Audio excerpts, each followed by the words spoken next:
இளையோர் திறன் கதை கூறுதல் போட்டி. நாளையிலிருந்து வந்த கடிதம்.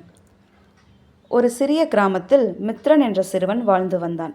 ஒரு நாள் காலை அவன் வீட்டின் வாசலில் ஒரு கடிதம் கிடந்தது. அதில் அவன் பெயர் இருந்தது. ஆனால் அனுப்புனர் பகுதியில் மித்ரன் 20 ஆண்டுகளுக்கு பிறகு என்று இருந்தது. மித்ரனுக்கு ஒன்றும் புரியவில்லை. அவன் கடிதத்தை திறந்தான். அதில் எழுதப்பட்டிருந்தது: மித்ரா, நான் உன்னுடைய எதிர்காலம். நீ இன்று செய்யும் ஒரு சிறிய விஷயம் நாளை பலருடைய வாழ்க்கையை மாற்றும். அதற்கு கீழே ஒரு படம் இருந்தது. அந்த படத்தில் அவனுடைய கிராமம் முழுவதும் வறண்டு கிடந்தது. அடுத்த வரியில் ஒரு புதிர் இருந்தது. மழை வரும், ஆனால் தண்ணீர் இருக்காது. மரம் இருக்கும், ஆனால் நிழல் இருக்காது. இதற்கான காரணத்தை கண்டுபிடி என்று எழுதியிருந்தது. மித்ரன் யோசிக்கத் தொடங்கினான். அவன் கிராமத்தை சுற்றி பார்த்தான். குளம் இருந்தது, ஆனால் குப்பைகளால் மூடப்பட்டிருந்தது.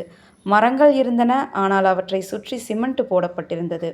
மழை பெய்தாலும் தண்ணீர் மண்ணுக்குள் செல்ல முடியவில்லை. அப்போது அவனுக்கு புரிந்தது. பிரச்சினை மழை இல்லாதது இல்லை, மழையை சேமிக்க நாம் மறந்துவிட்டோம். மித்ரன் கிராமத்து குழந்தைகளை ஒன்று சேர்த்தான். அவர்கள் குளத்தை சுத்தம் செய்தார்கள். மரங்களை சுற்றியிருந்த சிமெண்ட்டை அகற்றினார்கள். மழைநீர் செல்லும் பாதைகளை உருவாக்கினார்கள்.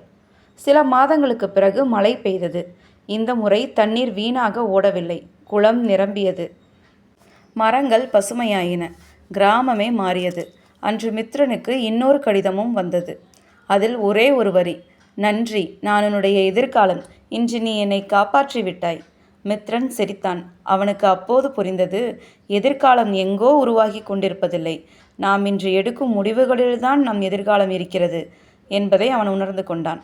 கதையின் நீதி: இளைஞர்களின் மிகப்பெரிய திறமை நாளை என்ன நடக்கும் என்று காத்திருப்பதல்ல, நாளை எப்படி இருக்க வேண்டும் என்பதை உருவாக்குவது. நன்றி.